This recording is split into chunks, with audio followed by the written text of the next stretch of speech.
So the first one is a 2006 study comparing whole milk and skim milk. Can you maybe explain what this study was looking at and what can be interpreted from the findings? Okay, so this study was generally designed to determine the response of the net muscle protein balance following resistance exercise to ingestions of nutrients as components of milk. So this study actually compared different types of milk.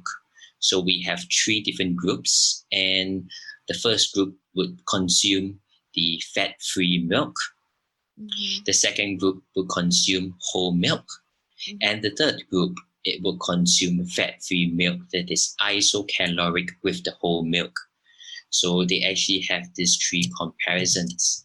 And the milk, in general, regardless of any of these 3, was ingested 1 hour after the leg resistance exercise routine. So can you maybe clarify for those what isocaloric means? Maybe people are not sure. Yeah. So for the isocaloric whole milk group, what they did was they consumed fat-free milk, but the calories was the same as the whole milk. We know that fat-free milk and whole milk calories, even though they are of the same volume, would differ. So what the authors actually did was a very intelligent way of making sure that the fat-free milk isocaloric state would be the same calories as the whole milk. So you can actually compare apples to apples in a sense. Yeah. So in this study, what they found was that there are mainly 3 outcomes that I'd like to bring forth. Firstly, we do know for sure that milk is actually a very suitable product for ingestion during recovery from exercise. Okay.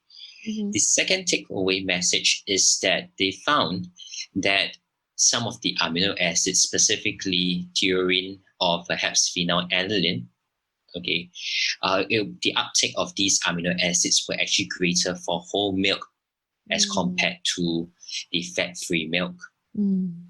And these might actually suggest that there are some properties of the whole milk that might help to enhance the uptake of these amino acids. And these amino acids are actually eventually used for muscle protein synthesis. Okay, so the third take-home message is actually perhaps there are some molecules in the whole milk that might actually contribute to increasing this amino acid utilization. So there might be some other nutrients that is available that is found in this whole milk, but not found in the fat-free milk.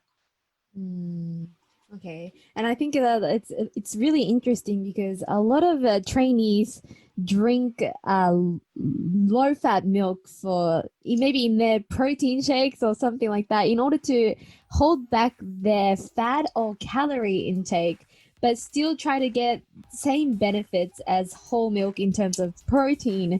And what this study suggests is that if your main goal is muscle protein synthesis or building muscle pretty much, then drinking full milk may be a better option in regards to building or inducing MPS. Is that correct? Yes, that is correct. So this whole milk would actually be more favorable to help improve muscle protein synthesis. Barbell Radio.